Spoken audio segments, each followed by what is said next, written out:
estrutura, agilidade, custo, ganhar mais dinheiro, ser mais vantajoso, poder ter dados, mas como fazer isso tudo visando a cibersegurança?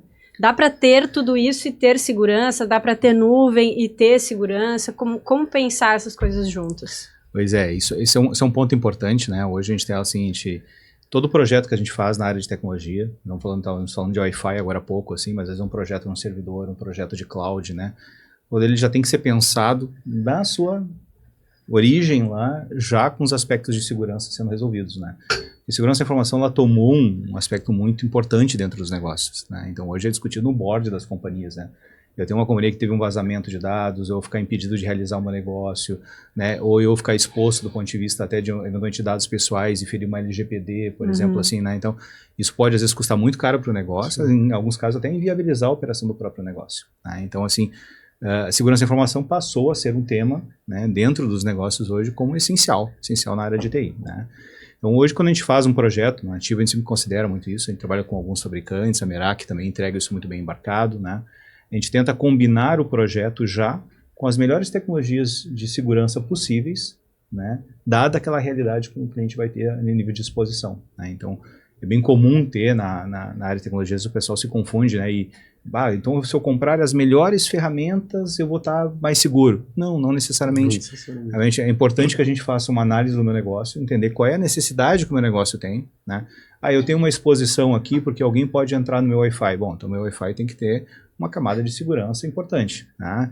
Eu tenho uma loja virtual. Uma loja virtual aqui opera com cartão de crédito. Bom, então eu tenho outras superfícies de risco para ser atacado. E às vezes aquela plataforma ali vem com uma camada de segurança embarcada que não é suficiente porque ela realmente precisa. Exatamente. Então a gente faz o quê? Hoje em segurança da informação a gente diz que não tem algo que resolva tudo, né? Então não vai ter uma solução única que trate de tudo, né? O que a gente tem que fazer é entender hoje muito bem o negócio, e a partir daí, então, dimensionar quais soluções são necessárias e combinar elas da forma adequada para que a gente consiga prover, né, o melhor nível de segurança possível para aquela realidade de negócio. Então, esse é o grande segredo hoje de trabalhar o tema de segurança da informação, né? E a gente tem, né, a Meraki hoje, assim, investe muito pesado em segurança, né, entendendo que o Wi-Fi, digamos assim, ele é um projeto estruturante, que outros projetos se utilizam do Wi-Fi para funcionar e viabilizar o negócio. Então, a parte de segurança na Cisco e na Meraki hoje é muito bem pensada, né? Sim, então, e complementando isso, dá para trabalhar com cibersegurança? Dá. E como o Robertson falou, realmente não tem uma solução única, né, que cubra, né, toda a parte de segurança. Só que o que a gente tem que pensar nesse caso, né, quando a gente tem que trabalhar, são as integrações que são possíveis para fazer, para que todas essas ferramentas consigam se conversar. E esse é o ponto que a gente tem, né, que ele está comentando, que realmente a Cisco trabalha muito fortemente com isso, principalmente com o Meraki. Então hoje, o Wi-Fi da Meraki ele já tem segurança embarcada, né? Dentro do Wi-Fi, dentro do portfólio da Meraki tem os equipamentos de segurança, né? Os firewalls que não são firewall, SD-WAN, UTM, MDS, IPS, é tudo dentro de uma caixa só.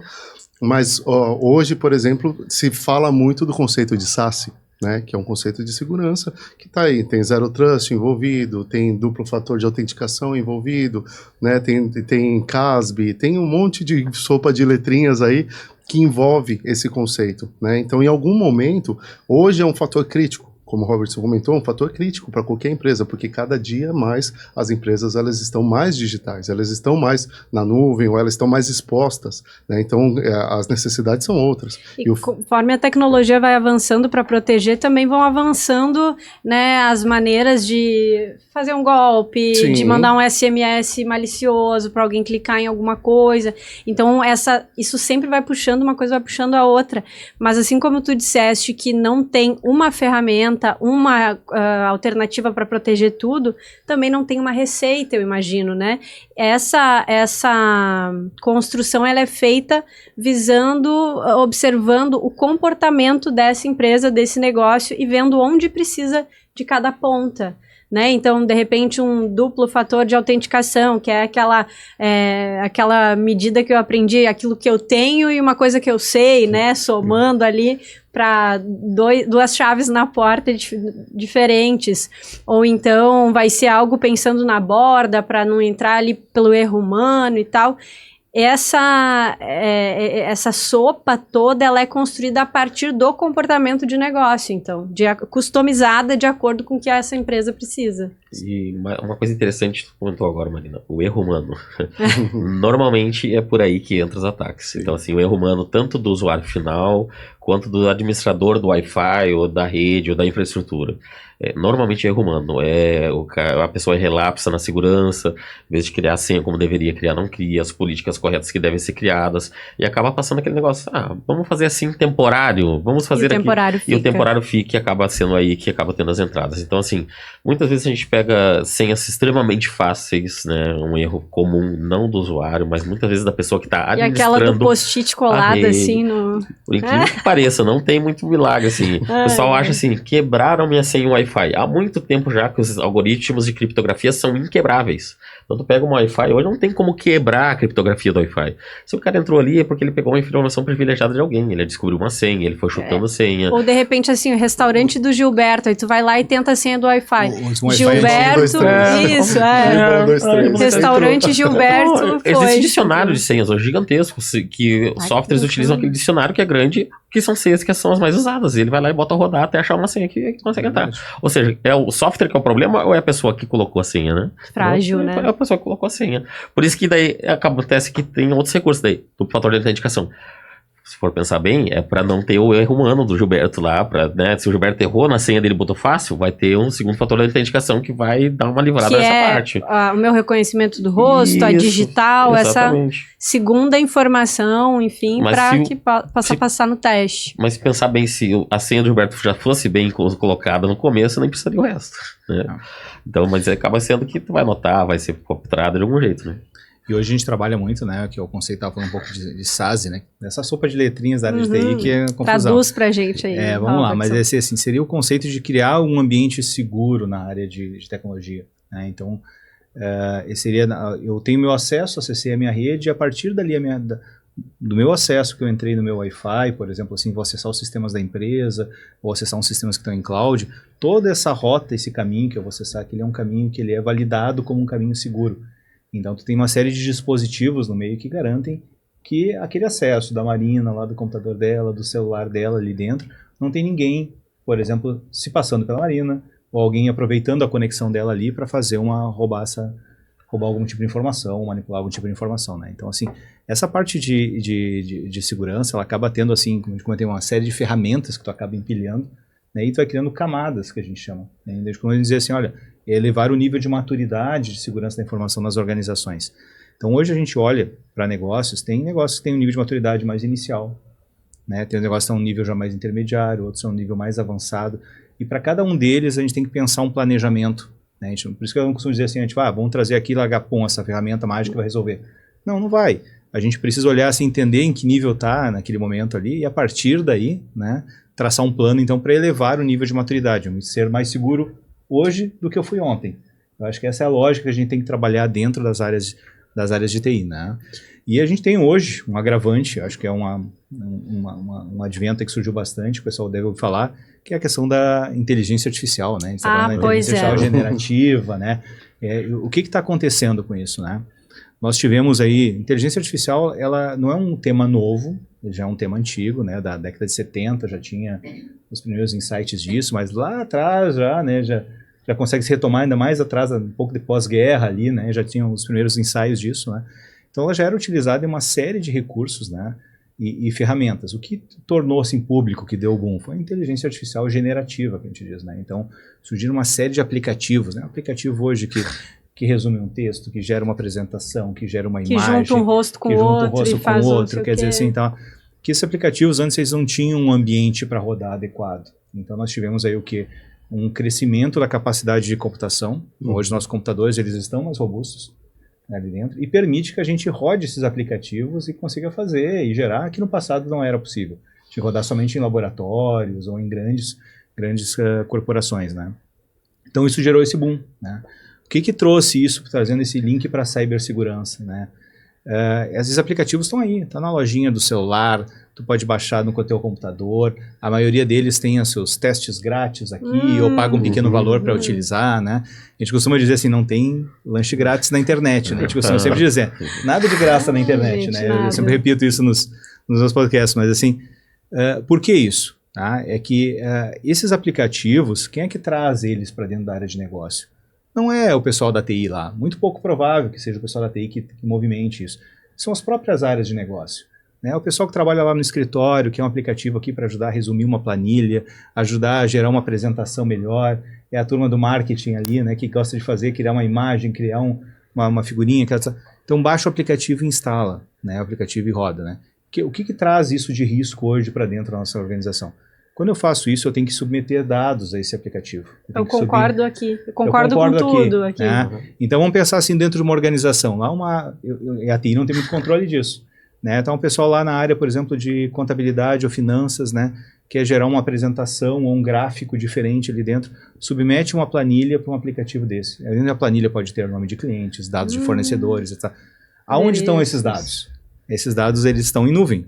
Né? A grande maioria deles estão em nuvem e são processados lá.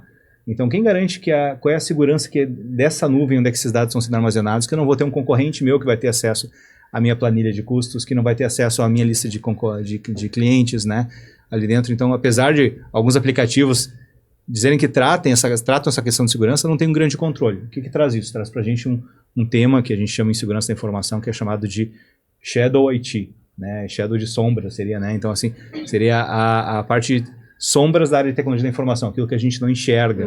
Né? Então, assim, que os próprios usuários trazem isso. Isso hoje trouxe uma superfície de risco muito grande para as organizações. Então, por quê? Porque a gente não controla, né? Os nossos usuários hoje eles não estão muito treinados e capacitados a enxergar esse risco, né? E eles estão a todo momento mandando dados de dentro da organização para fora, para lugares que a gente não tem controle. Então, assim, a inteligência artificial trouxe uma nova superfície de risco em pontos de segurança da informação. E tem alguma coisa que ela pode colaborar para a segurança? TemSim. Porque eu tô aqui fugindo, eu não vou desinstalar os aplicativos de montagenzinha de rosto aqui. Porque... E o IA veio para ajudar em muitas áreas, inclusive na parte de infraestrutura, na parte de segurança de tecnologia da informação. Então, algumas delas, o que ela faz? Ela cruza dados de dispositivos diferentes e verifica aqueles acessos para verificar se tem algum problema, algum ataque acontecendo, algum risco de segurança, né? Por exemplo, o computador da Marina lá, acostumado sempre a acessar um site do Banco do Brasil, site X, site Y. Daí uma hora para outra ela começa a acessar site da Rússia, site, sei lá, do Cazaquistão, né? Algo não tá normal. Algo não tá normal. Ele acaba cruzando dados e ao mesmo tempo começa a tentar entrar conexões para a máquina dela e outro dispositivo já diz, não, olha aqui, tentou copiar um arquivo para cá. Então, comportamento totalmente diferente. Ele vai pegar essas informações que vêm de lugares diferentes, correlacionar elas e com a inteligência artificial dizer, opa, vamos isolar essa máquina da Marina porque alguma coisa está errada. Então isso já é uma tecnologia de inteligência artificial, né? Ou então validar e verificar se as máquinas estão em compliance com a rede ou não, cruzando dados de softwares que são instalados, de tipos de conexões que estão existentes, e vai dizer, opa, essa máquina está fora de compliance, tem alguma coisa errada com essa máquina aqui. Tudo isso ajuda a gente a evitar alguns tipos de ataque. Então é uma das partes que o IA ajuda, né? Então na parte de inteligência artificial para a segurança. E principalmente pegar dispositivos diferentes, e aí tem várias tecnologias hoje, tá? Pega dispositivos diferentes e acaba cruzando os dados deles para ver o que está acontecendo na rede. Antes era tudo muito isolado, né? Assim. Não, e complementando o que o Gilberto está falando, esse cruzamento de dados, né? Então, quando a gente fala disso, por exemplo, falando da Merak, nós temos mais de 5 milhões de redes de clientes conectadas ao dashboard da Merak. Então, é a maior base, é o maior data lake que a gente pode, que é o nome que se usa, de infraestrutura em nuvem do mundo. Então, claro que os dados do cliente, por temas de LGPD, não passam para a nuvem da Merak, mas os dados de equipamentos para fins de gerenciamento, eles estão todos lá e eles se cruzam.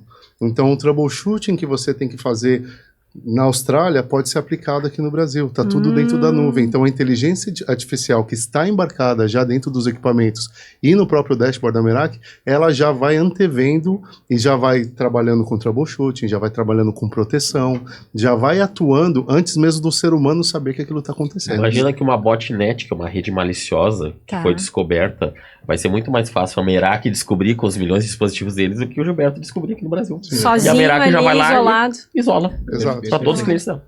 E isso, gente, assim, de longe, a gente não está aqui vendendo a ideia de que não é para usar inteligência artificial. Não, ela é um movimento disruptivo. Exato. Né, que é um movimento, um fenômeno social, né, pode dizer assim, né? Eu estar falando com uma colega minha, que é a Marcela, que é advogada, dizendo assim, que o direito também está se adequando a isso.